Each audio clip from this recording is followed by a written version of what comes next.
सब लोगों की इतनी डिमांड थी तो मैं इन्फिनिटी कासल को एक्सप्लेन करते हुए कुछ वीडियोस लेके आ गया हूँ। इसका पहला पार्ट मैं और रेनगोकू मिलकर ब्रेक डाउन करेंगे तुम्हारे लिए। है ना रेनगोकू? बिल्कुल, रेनेशन ने बिल्कुल सही बोला। हाँ, थैंक यू रेनगोकू। बट हुआ ऐसा था कि जब मैं डीमन तांजीरो पार्ट 2 वीडियो को लिख रहा था तब मेरे को रेनगोकू का मैसेज आया कि ब्रो लोगों को इन्फिनिटी कासल वीडियो चाहिए, तो वो वाली वीडियो मिलकर साथ बनाते हैं और तुम सबको अच्छे से समझ आए, इसलिए रेनगोकू खुद ही आ गया। बिल्कुल, मैंने ऊपर से पूरी स्टोरी बराबर देखी और मुझे क्या लगता है इन्होंने गलतियां तो बहुत की थी, बट स्टोरी तो मैं तुम्हें अच्छे से समझा दूंगा। हाँ रेनगोकू भैया, तो वीडियो को आगे बढ़ाए तो गाइस स्टार्ट करते हैं।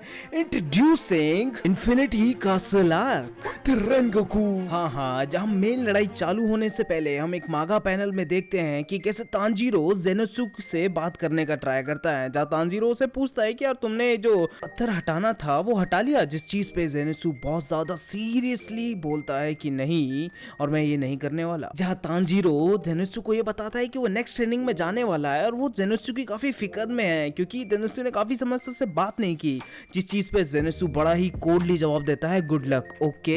वो तांजीरो को ये भी बोलता है कि शायद उसे पता लग गया उसे क्या करना है, नहीं उसे पक्का पता है उसे क्या करना है। अरे तुम्हें मालूम ऐसा क्यों हुआ? क्योंकि जेनेत्सु के मास्टर की डेथ हो गई थी। रेनगोकू, मुझे मालूम है कुकुशिबो ने उसके मास्टर को मारा था। अरे बेवकूफ, काइगाकू ने मारा था उसके मास्टर को। काइगाकू को कुकुशिबो ने बनाया था।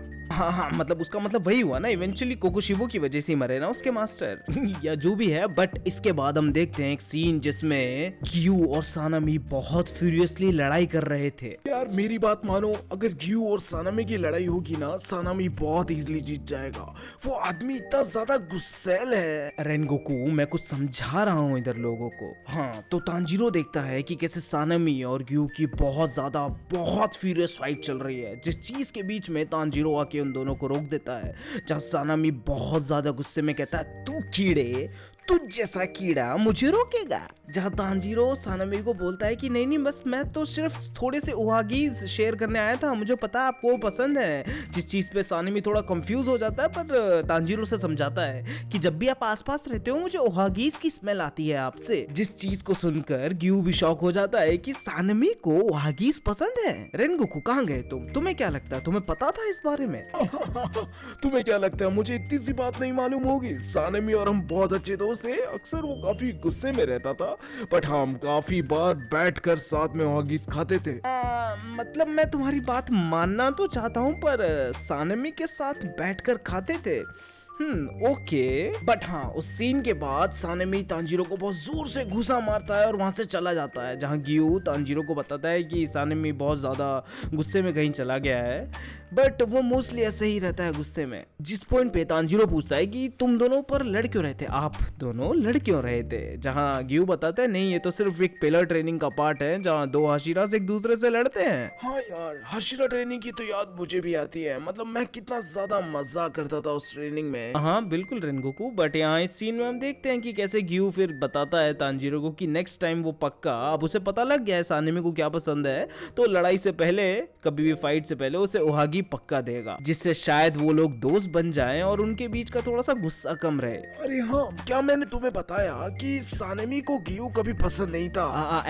ऐसा क्यों? मतलब बहुत ज्यादा ऑब्वियस है कि ग्यू अपनी रिस्पॉन्सिबिलिटी से भागता था। वो खुद को कभी हाशिरा नहीं बोलता था और सानामी को ये बात बहुत ज्यादा गुस्सा करती थी। अच्छा, तो इस बात को आगे बढ़ाते हुए हम देखते हैं अगले ही सीन में सानामी चलता हुआ जा रहा था, जो तांजीरो को बहुत ज्यादा गालियां दे रहा है, पर सडनली वो घास में से एक आवाज आते हुए देखता है। झाड़ियों में हाथ मारने के बाद उसे पता लगता है एक छोटा सा डीमन उन पे नजर रख रहा था। जहां अगले ही सीन में हम देखते हैं कि कागाया के पास मुजान आके खड़ा है, जिस चीज पे कागाया बिना देखे मुजान को भाप लेता है और उसे कहता है nice to meet you Mujan. जहां मुजान कागाया को देख के कहता है कि यार तुम्हारी हालत तो बद से बदतर होती जा रही है, कुछ ज्यादा खास शेप में नहीं दिख रहे तुम। हाँ, जिसके बाद मुजान और कागाया के बीच में बहुत ज्यादा लंबी कॉन्वर्सेशन होती है, जहां मुजान को ये पता लगता है कि उसकी वजह से कागाया की फैमिली पे वो कर्ज डाला गया है।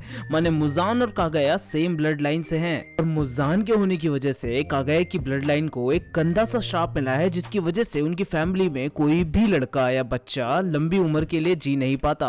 बस उस चीज को ओवरटेक करने के लिए उन्होंने मंदिर के जो पंडित होते हैं उनकी बेटियों से शादी करना चालू कर दिया, जिससे एटलीस्ट वो 30 साल की उम्र तक जी पा रहे थे। अरे यार रे, मुझे तो इस बात को सोचकर ही रोना आता है कि जिस समय मुझे कागाया-सामा ने अपनाया था उस समय वो कितने बीमार रहते थे और मेरे ही सामने वो और बीमार होते जा रहे थे, पर मैं कुछ नहीं कर पा रहा। अरे यार रेनगोकू, होता है यार, ऐसा लाइफ में सबके पास कुछ ना कुछ दुख होते ही हैं। तुम चिल करो। पर क्या तुम्हें मालूम है इस सीन के बाद क्या हुआ था? हाँ यार, मैं कैसे भूल सकता हूँ। मेरे को याद है वो सीन जब मुजान ने कागाया-सामा की आंखों में देखा और उससे ये पता चला कि भाई इस इंसान को तो डर ही नहीं है। जहाँ इस तरफ कागाया-सामा मुजान से डर नहीं रहते, वहीं उस तरफ मुजान का इस चीज को देखकर खून खौल रहा था। बिल्कुल सही। जिस तरफ हम देख रहे थे कि मुजान को समझ नहीं आ रहा है क्या हो रहा है, उसी तरफ कागाया के दिमाग में बहुत ही शातिर प्लान था। जहाँ कागाया मुजान को ये भी बताता है कि मुजान ने वहां आके बहुत बड़ी गलती कर दी है।